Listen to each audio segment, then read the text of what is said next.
Ne pensez pas à l'échec, pensez aux opportunités que vous risquez de manquer si vous n'essayez pas. Bonjour à tous, j'espère que tu vas bien. Alors oui, je vais tutoyer, ça va être plus convivial. Alors pour me présenter en quelques mots, j'ai 23 ans et j'ai fait 6 ans d'alternance. Sur cette chaîne, je parlerai d'expérience sur ma vie, d'astuces pour les étudiants, que ce soit pour être plus productif, gérer son budget et bien sûr, comment gagner de l'argent.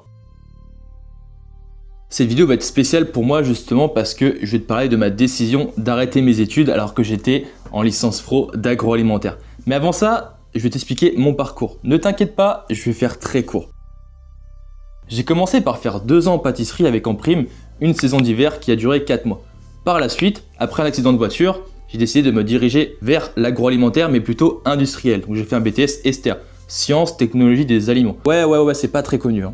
Et durant ce parcours, j'ai toujours eu des hauts et des bas, c'est-à-dire des moments où j'aimais beaucoup ce que je faisais et d'autres moments où c'était moins le cas. Enfin bref, tu vas me dire, c'est la vie, c'est jamais linéaire et ce sera toujours ainsi. Ouais, ça c'est clair. Mais en tout cas, je pensais que j'allais finir ma vie dans l'agroalimentaire, alors j'ai continué mes études après mon BTS. Et comme j'avais aimé mon BTS, que j'avais appris énormément de choses et que je me sentais bien, je me voyais déjà aller en master avant de finir dans une entreprise, toujours dans le secteur de l'agroalimentaire. Je me suis dit, allez, tu fais une licence pro et ensuite tu enchaînes sur un master. En fait, pour moi, mon chemin, il était déjà tout tracé, quoi. Je suis alors parti en licence pro GBA cette année, gestion des bioproductions alimentaires. Cette licence, elle se faisait en 1 an et on avait le choix soit de la faire en formation continue ou en alternance. Ouais, comme j'avais déjà goûté au salaire, j'ai choisi la voie de l'alternance, faut se le dire. Et durant cette année, je me suis vraiment rendu compte que le secteur de l'agroalimentaire ne me passionnait pas autant que je le pensais. Parce que pour moi, le mot travail doit être en concordance avec le plaisir. Faire un travail pour lequel je n'en prends pas, ce n'est pas dans ma philosophie. Et un autre point qui ne m'allait plus, c'était de travailler pour un patron. Moi, j'avais une envie d'indépendance qui se faisait de plus en plus ressentir. Parce que la vie est assez courte pour devoir la passer à faire une activité 8 heures par jour qui ne nous convient pas. Pendant les heures de cours, j'écoutais de manière très passive. Tu sais, le mec au fond de la classe dont tu te demandes ce qu'il fait là, c'était moi. Je me forçais à prendre des cours qui ne me donnaient aucune envie. Je devais faire du par cœur, sinon je ne retenais rien du tout, tellement que j'en avais rien à faire. J'en ai passé des heures à essayer d'apprendre pour finalement avoir 8. Ouais, c'était cool. Faut savoir que depuis plus de 2 ans, j'avais découvert l'investissement. Et c'est un sujet qui me passionnait. Je pouvais en parler pendant des heures, je passais les 3/4 de mon temps libre à me renseigner sur le sujet, que ce soit par des livres, des vidéos YouTube, des podcasts. C'est là que je me suis aperçu que sur une échelle sur 100, le domaine de l'investissement est à 99, alors que mes études, je dirais 40, au niveau du plaisir justement à apprendre. Je me suis alors dit que y avait un sérieux problème, quoi. Pour en revenir à l'investissement, comme tu l'as compris, c'est un domaine qui me passionne. Le problème, c'est que dans la société, en parler, c'est pas quelque chose qui plaît. Beaucoup de personnes ont la vision de l'investissement comme étant dangereux, que l'on ne peut pas gagner d'argent, alors que c'est faux, il suffit juste de se former. Mais ça, on va pas te l'apprendre à l'école. Et heureusement, la société commence de plus en plus à s'ouvrir sur ce sujet, justement, parce que pour moi, c'est très important. Bref, je ne pouvais pas trop en parler autour de moi, et quand on a une passion, tu sais, on aime bien en parler avec un passionné parce que ça engendre des discussions très stimulantes. Donc je réfléchis sur la manière de comment faire, et là je me dis, mais tiens, pourquoi pas faire un compte Instagram? Quand je le crée, je ne me rends pas compte de la puissance de cette plateforme. 2 semaines après le lancement, j'ai de plus en plus de personnes qui me suivent, et là actuellement, en 3 mois, j'ai plus de 600 personnes. C'est peut-être rien pour toi, mais moi ça me fait plaisir.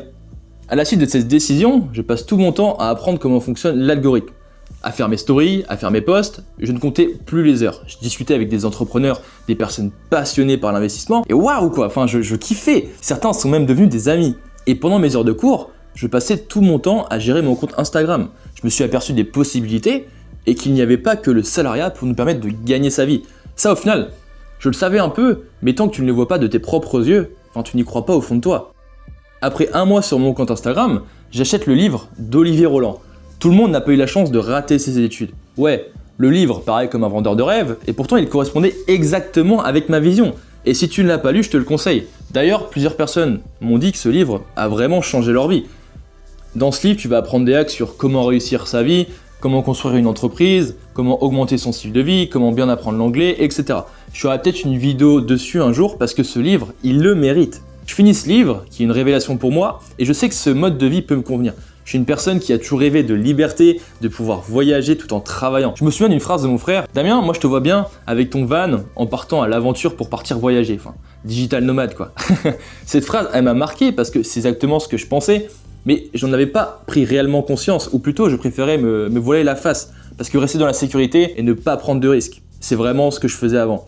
Cette idée grandissait dans ma tête, et un soir, avant de prendre le travail, je passe la nuit à réfléchir, je ne dors pratiquement pas, et c'est bon, c'est clair dans ma tête, je vais arrêter mes études.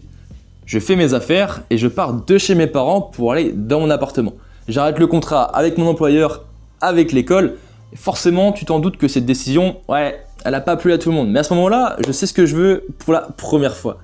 Je t'avoue que je craignais les conséquences de cette décision, mais je crois bien que c'est la meilleure de ma vie. Et j'ai énormément appris sur moi-même. Tu vois, j'ai souvent été une personne qui ne prenait pas de risques, qui ne montrait pas sa personnalité, etc. par peur de choquer les personnes. Et surtout, je n'osais pas sortir des cases. Je n'osais pas exprimer la personne qui sommeillait en moi.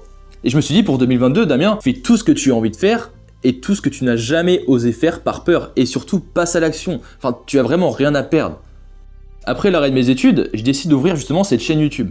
Et waouh, enfin, quelle aventure, j'apprends énormément.